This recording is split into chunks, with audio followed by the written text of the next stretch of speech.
Geoff King has 2 properties in Tasmania's northwest. On his inland property, he runs cattle. If I had to describe how my day goes, it'd be some farming, some tourism, and I do a lot of conservation work as well. His other property takes in a sizable chunk of Arthur River coastline. There's probably 6 kilometres of foreshore along it, and it's a pretty special block of land. It has a number of threatened species of animals and plants.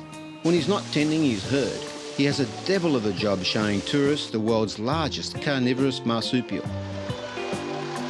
Tasmanian devils are roaming through the landscape at night looking for food. I always use roadkill for feeding them. It's a way of taking the food away from a dangerous place for the devils to eat it to a safe place. And that's why I've been able to consistently deliver Tasmanian devils into wild to people. So if I drag a wallaby behind me, it leaves a scent trail, and the devils that are coming along through the night will follow that scent trail out to where we're going.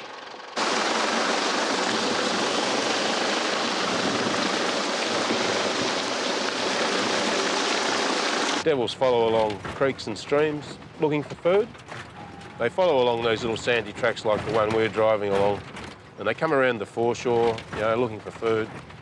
And so the more you do, the more chance you've got of actually seeing devils coming through. All of this area that we see here, the grass is really low, and I mean, there hasn't been cattle on here for over 10 years.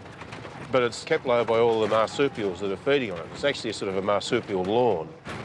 And that means there's a lot of food here for devils, spotted-tailed quolls, wedge-tailed eagles. It's a real oasis for predators. With the property at the Arthur River, I've put covenants on it so that anyone that owns it now has some management regimes they have to stick with. That should ensure that it stays as a little oasis of biodiversity and a bit of a haven for plants and animals through the centuries.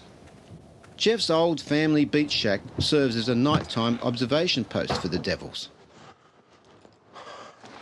We peg out the wallaby about 5 metres out in front here and put a couple of lights on them, and then we just sit and wait.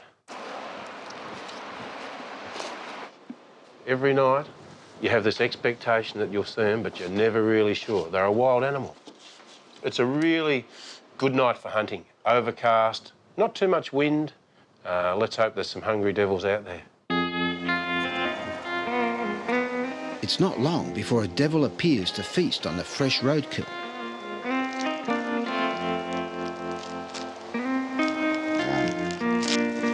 Tonight, the devil has company. One of Australia's most endangered marsupials has turned up for a feed, the spotted quoll or tiger cat. There's a raised awareness amongst farmers now, I think, of the value of the biodiversity on their properties. Years ago, we wouldn't have thought you could run a tourism business in Marriwell because the weather was so bad. But there's a type of tourist now just looking for open spaces, peaceful places and interesting animals.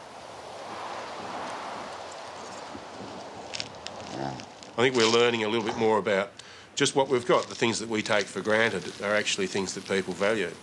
And our Tasmanian devil's actually having an economic impact on bringing people to Tassie.